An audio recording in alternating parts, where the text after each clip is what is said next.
Donc en intro sur la partie Copilot Studio, qu'est-ce qu'on se dit aujourd'hui du coup pour ce mois d'octobre? Oui, alors du coup, c'est vrai qu'il y a pas mal de changements parce qu'il s'est passé pas mal de trucs. En plus, moi, j'étais pas là pendant un petit moment, donc on va faire un petit récap sur les 2 T'es en train de mois. dire qu'on est en retard du coup sur les news Copilot Studio. Non, pas trop. Non, en fait, Là, il nous envoie une pique, il dit « Vu que vous avez mis l'émission à chaque fois que je n'étais pas là, je n'ai pas pu parler. » non, en vrai, là, pour une fois, on va pas être trop sur de la feature. En fait, là, ce qu'on va parler aujourd'hui côté IA Microsoft, et entre autres, bien sûr, Copilot Studio ou Power Plat, on va parler un peu plus d'administratif, parce qu'on va commencer déjà à aborder un sujet qui va être très récent, on va parler certification.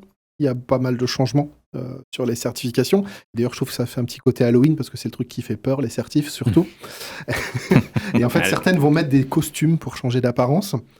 On va avoir un sujet qui a percuté ce lundi en étant prévenu qu'une semaine à l'avance sur les changements de modèle IA dans la plateforme low-code. Toi, tu as parlé de l'arrivée de GPT-5 pour la partie M365, mais on va parler de ce qui se passe sur tous les gens qui font des agents à l'intérieur de M365. Et on va parler, si on a un peu le temps, qu'il y a un nouveau modèle économique qui s'est rajouté pour l'usage des agents qui concerne globalement les gens qui en font beaucoup et qui ont besoin d'acheter à l'avance énormément. Et voilà. Et ben c'est parti alors.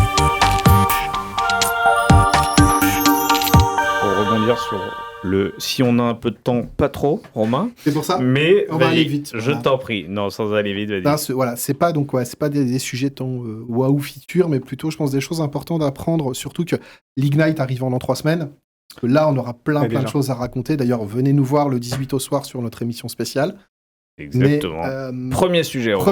Les certifications. Voilà, donc là, on va commencer à la grille de toucher-couler. Donc en MS 900, c'est pas une grille de toucher-couler, c'était le nom de la certification Microsoft, entre guillemets, d'entrée de jeu, qui nous permettait de dire, voilà, je connais bien M365, tout ce qu'on peut faire avec dedans, et des trucs un peu avancés, basiques d'administration. C'est la série des Fundamentals. C'est ça.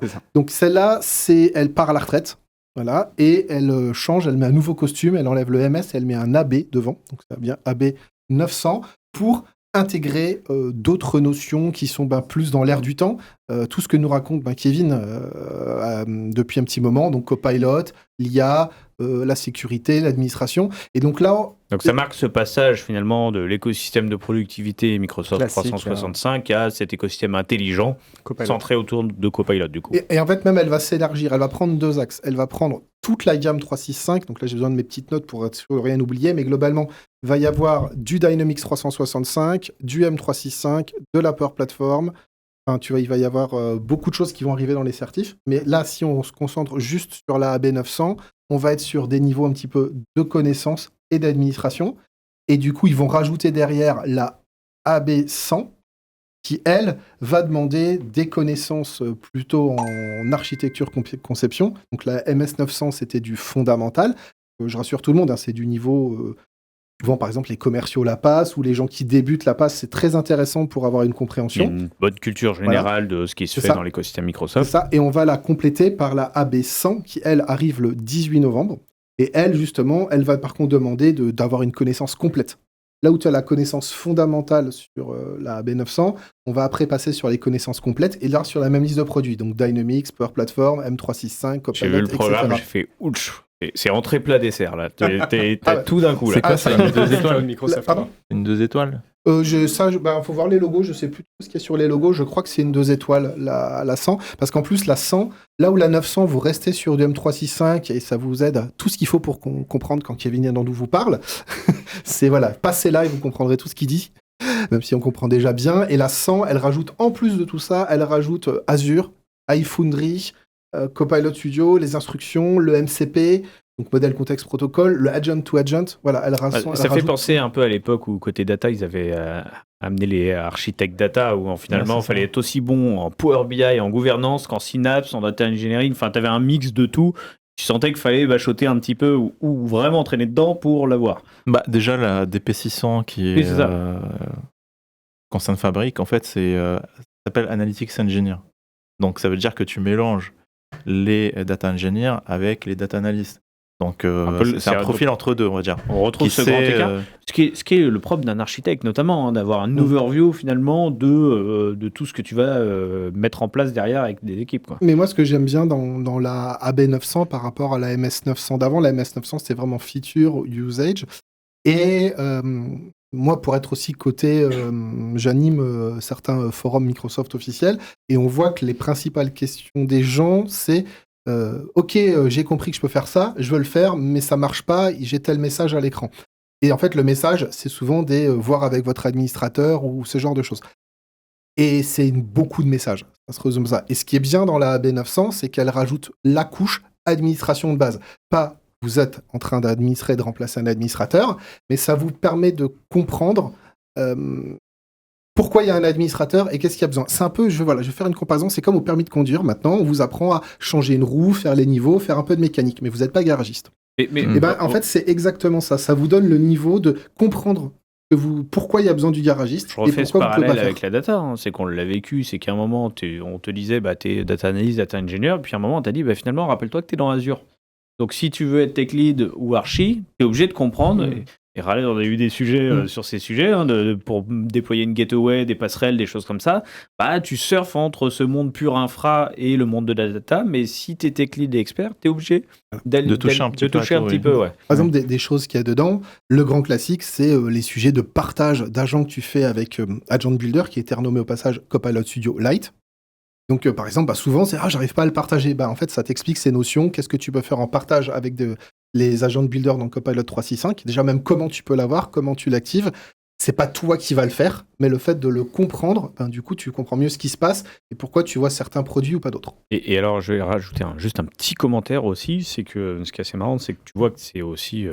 le monde Modern Work, 365 et Dynamics réunis, et c'est assez représentatif de ce qui se passe chez Microsoft, parce que pour ceux qui suivent un peu l'entreprise, il y a eu un grand changement organisationnel, un peu à tous les niveaux, et notamment aujourd'hui, on a une mutualisation des forces, historique Modern Workplace avec les forces historiques Business Apps, côté Dynamics, parce que finalement, aujourd'hui, le tout est un ensemble, et on a besoin, on risque, Copilot étant transverse, on a besoin d'avoir cette vision transverse technique et produit.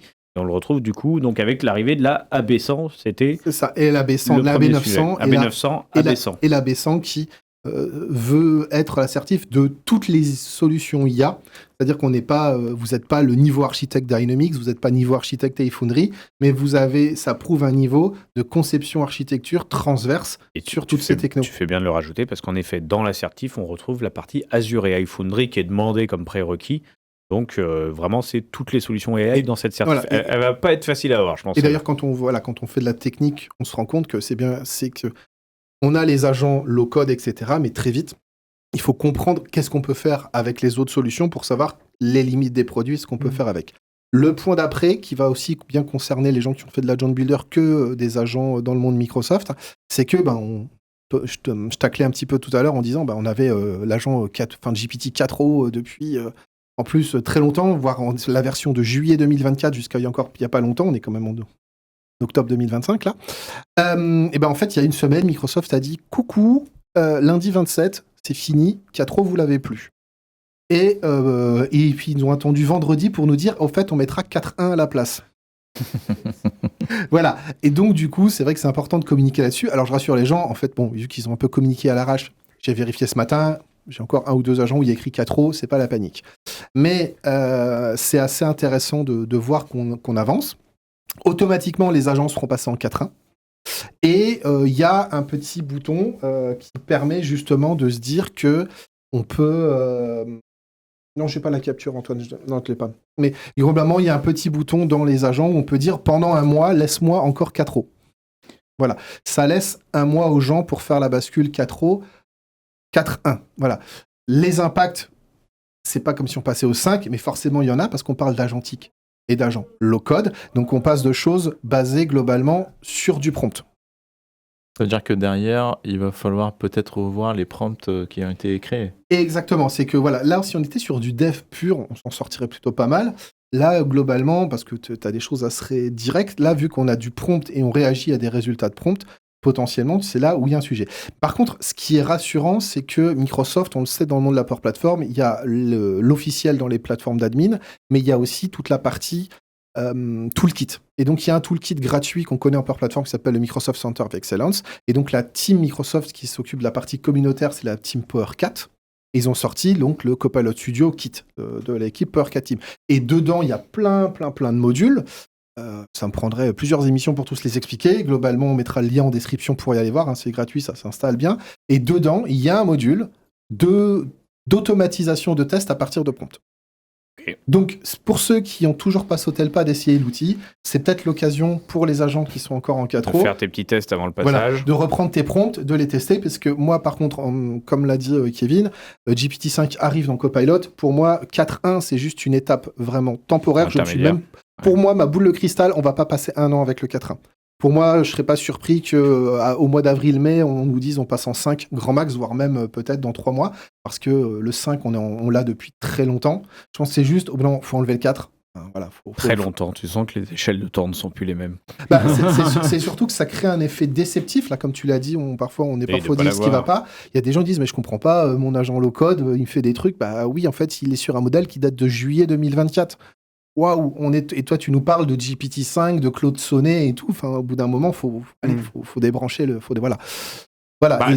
Surtout qu'à un moment, on fait quand même le parallèle entre AI Foundry, qui a ce côté très catalogue, très à jour. Le jour même, tu as les derniers modèles disponibles.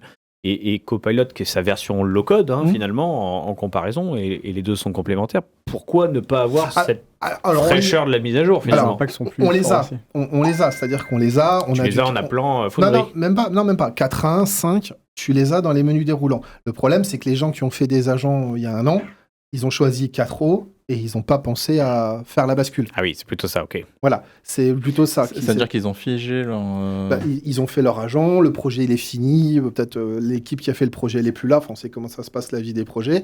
Ils ont fait leur projet en 4.0 et tu sais qu'il y a des... Voilà, ça arrive dans des projets, il y a des défauts de maintenance. On a trouvé des gens en .NET 3.5 quand il y avait déjà du bit sorti. Je caricature un peu, mais c'est un peu la même idée. Donc c'est aussi un peu pour forcer la bascule. Et la bascule, Microsoft par contre fait pas « Oh, ça s'arrête ». C'est plutôt « Vous passez en 4.1 ». Ce qui est normalement, ça va pas tout casser. Tu regrettes qu'ils forcent pas le décommissionnement en gros un peu plus rapidement. Là, maintenant c'est bon. Parce qu'en fait, il n'y avait pas les outils. Parce que le petit bouton qui s'appelle « Forcer à utiliser l'ancien modèle pendant encore un mois de plus », il est arrivé il y a quelques jours. Ok. Donc, avant, on n'avait pas la possibilité. Donc, je pense que Microsoft avait besoin d'avoir ce système de double modèle qui vivait. Donc, ça, c'est bon. Par contre, c'est vrai que c'est très court. Prévu une semaine avant. En gros, vous avez un mois pour pouvoir basculer. Voilà. Par contre, voilà, c'est ça. Il y a un mois pour faire la bascule. Maintenant, c'est tout le sujet. Quand tu te fais accompagner, tu es censé y réfléchir. C'est ça. J'allais dire, il y a un vrai sujet de gouvernance, là, de comment tu gères l'arrivée et le décommissionnement des nouveaux modèles et les effets de bord que ça peut entraîner, etc., dans une logique un peu de cycle de vie de tes agents.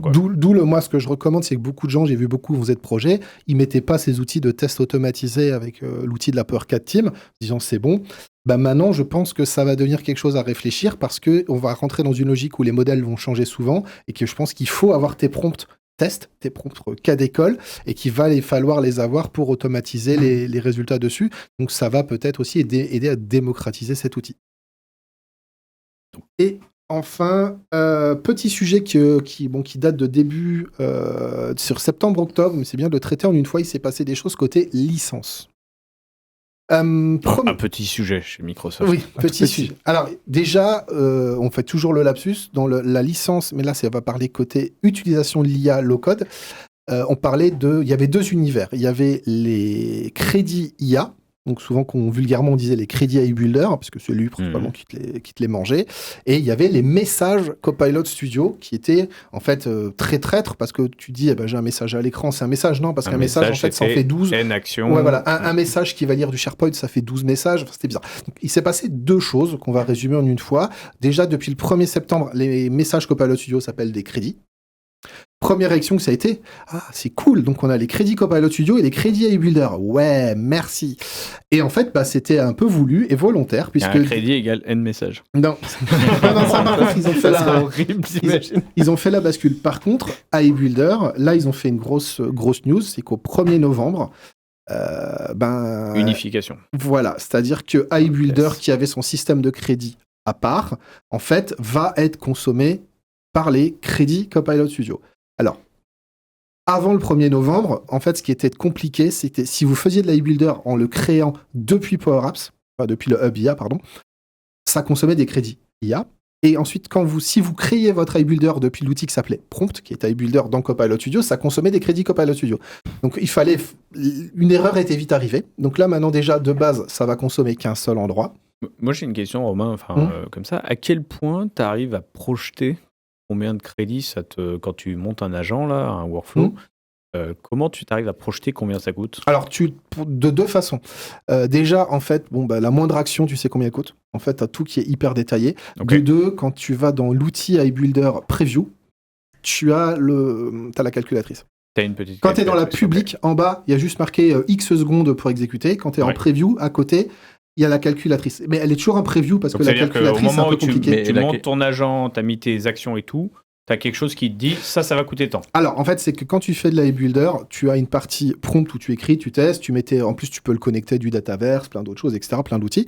Et au moment où tu cliques sur tester, à droite, tu as le résultat. Et tout en bas, dans la partie preview, il te dit cette requête vient de consommer 34 crédits. D'accord, donc tu le vois dans tes tests, en fait. Voilà, et du coup, tu sais que ça, en moyenne, consommera 34 crédits par exécution. Pourquoi en moyenne ? Parce qu'il faut savoir que c'est du réel. Et que, par exemple, si dedans, tu as mangé un document, en fait, si tu as fait un test avec un document de 2 pages et qu'on envoie un de 10, forcément, tu sais que 10 pages, ça prend plus de jetons, donc ça va augmenter. Mais on le sait, c'est-à-dire c'est quand on va créer ton use case entreprise, là, on est moins dans du no-code. Tu vas faire tes premiers tests, tu sauras déjà à peu près... C'est ça. Et puis même, on a tous les tableaux. On sait que X pages, X mots, ça fait tant de tokens. On a tout ça. Mais même déjà, tu as une petite projection côté low-codifié qui te permet d'avoir une idée. Même si tous les tableaux sont publics, on le sait au 0,1 près, au passage. Du coup, et ça bouge pas tant que le modèle n'a pas changé. Alors ça va être encore... Alors c'est ça tout le sujet, c'est que jusqu'à présent, la partie iBuilder était complètement dépendante du modèle sur la consommation des crédits. Okay. C'est-à-dire que si tu étais en 4.1 mini ou en 4.1, ça coûtait pas la même chose ta requête. Donc il fallait faire attention en fabriquant ton iBuilder de qu'est-ce que tu coches. Par contre, moi j'ai vu une petite nouveauté récente parce que, comme je t'ai dit, ça rentre dans Copilot Studio. Donc pour le moment, on a une espèce de tableau où ils ont fait les équivalences complètes. Sauf qu'il y a un nouveau tableau que j'ai vu qui est intéressant, où ils te disent, alors, on n'a fait que 4 lignes, on a fait que 4 lignes pour la partie iBuilder, et en fait, il y en a une qui correspond au truc simple, il y en a une qui correspond au document, il y en a une qui correspond au raisonnement. Et en fait, on sent qu'ils vont vouloir utiliser la logique Copilot Studio, qui est de dire, dans Copilot Studio, tu ne dépends pas du modèle. Dans Copilot Studio, que tu sois en 4, en 4.1 ou en 5, c'est l'action qui définit le nombre de crédits. Ok.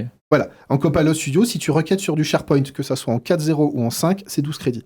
Ce qui va simplifier pas mal. Voilà. Et donc, en iBuilder, on le sent. Pour l'instant, il y a encore une petite astérix où ils font ratio de jetons, mais on sent qu'ils ont envie d'unifier, de cacher la notion de modèle qu'il y a derrière, qui n'est pas encore ça revient à ma remarque de tout à l'heure. Pourquoi on ségrègue encore toujours les modèles, on le montre de manière transparente. Tu sens qu'à un moment, il va falloir simplifier aussi. C'est ça. Et du coup, juste la news, c'est que les clients qui ont déjà acheté en masse du crédit iBuilder, ils ont jusqu'au 1er novembre 2026 pour les consommer. Après, par contre, c'est terminé. Si vous ne savez pas comment les consommer, il y aura en fait, c'est à cause des enterprise agreements, c'est qu'ils seront finis, les contrats. Okay. Mais ça bascule pas ? Il n'y aura pas de bascule parce que les contrats seront terminés, donc ils doivent se rapprocher de leur vendor pour faire une bascule. Mais cette bascule, tu vas l'avoir. C'est qu'il y a autre chose, il y a un autre impact. C'est que quand tu achetais du Power Platform Premium, tu avais automatiquement des crédits iBuilder avec. Donc c'est pour ça que ça disparaît. Et petite chose, là je le glisse très vite, c'est que ça donne des points positifs en termes de gouvernance. iBuilder avait un petit souci, c'est qu'en termes de gouvernance, tu pouvais mettre des quotas, mais ça ne s'arrêtait pas quand tu les dépassais. Tu avais juste des alertes. Donc tu as beaucoup d'entreprises qui disent « Au secours, j'ai quelqu'un qui a fait une boulette, il m'a fait 1 million de crédits ». En Copilot Studio, la consommation se passe au niveau de l'agent. D'accord ? Tu peux avoir au niveau de l'environnement une gouvernance, mais aussi au niveau de l'agent, ce que tu n'avais pas en iBuilder. Du coup, tu peux couper l'agent. Et du coup, l'agent, par contre, tu peux le couper. Déjà, Copilot Studio à 25% de 25% de dépassement de ta conso, ça s'arrête. Donc, et tu peux même dire qu'un agent s'arrête à 100%. Donc en fait, c'est un vrai effet positif en termes de maîtrise des coûts. Si quelqu'un, ça s'emballe, fait un peu automate qui part en vrille. J'ai vu qu'il y a aussi des tresholds techniques côté Copilot Studio en fonction du nombre de packs de messages que tu avais. Pour éviter que ça parte à cause des anomalies, en fait, ça. Et alors tu throttle comme sur SharePoint et il bloque en fait. Mais du coup, tu as d'autres nouveautés intéressantes. C'est qu'on a des trucs en preview qu'on verra, je pense, plus après. Où on a des boutons intéressants pour forcer la rapidité d'exécution. En fait, on a ça dans Copilot Studio, c'est une chose qu'on n'a pas dans la Power Platform. On a des boutons pour forcer la vitesse d'exécution. C'est-à-dire qu'on peut se dire, fais-moi de l'instantané, fais-moi du plus rapide. Ça coûte plus cher, on ne sait pas encore combien, mais voilà. Et la dernière news, très rapide, très courte, je vais la faire en 3 secondes. Les gens savaient que les licences avec les crédits Copilot Studio, on avait soit au réel, soit en pack prépayé, et qui étaient des petits packs de 25 000 crédits. Vu que tous les gens qui font de la builder, eux, ils réfléchissent en millions de crédits, en fait, on a le 3e modèle qui s'appelle le P3. Et ce modèle P3, c'est pour les gens. Microsoft dit phase 1, t'achètes un peu de prépayé, un peu de pay as you go. Tu passes à l'échelle en mode, je suis une entreprise de 100 000 personnes. Je passe sur ce qu'on appelle du P3. C'est des énormes volumes de crédits IA low-code qui sont utilisables. Et par contre, c'est des engagements d'1 an, etc. Parce qu'aujourd'hui, typiquement... Donc, ça se rapproche du modèle Azure, les voilà. PTU, les tu viens de dire le mot. Throughput Unit. Tu viens de dire le mot. Les 2 premiers s'achètent côté Copilot Studio, etc. Le 3e, le P3, s'achète côté Azure. Exactement. Voilà. Je suis toujours effaré de ce niveau qu'il faut sur le licensing MS, tu sais. Ils vont appeler ça P3, t'as rentré à P1, P2, il faudra que les gens pensent que c'est rentré à P3. T'as fait des études longues? Oui, je suis docteur en licensing Microsoft. tu rigoles. Et je fais un postdoc en ce moment parce qu'ils viennent de tout changer. Et du coup, j'avoue que je continue ma recherche. C'est la blague que m'a fait quelqu'un de ma communauté ce matin, c'est qu'il m'a dit non, mais à cause du sujet licence, on a des doutes que Romain soit un humain parce qu'il n'y a qu'une IA pour savoir répondre sur les licences. Ça m'a fait beaucoup rire. C'est un métier. C'est un vrai métier, ouais. Exactement. Et donc voilà, j'ai fini. Et puis voilà. Merci Romain pour ces petites news. On les rappelle. Donc l'arrivée des certifications de type AB, la AB 900 et 100 qui unifient un peu toutes les expertises IA de Microsoft. Le décommissionnement de GPT-4o qui va se faire progressivement, mais qui aura un peu d'effet de bord et des super outils de la 4 Team qu'il faut aller regarder pour limiter ces effets de bord.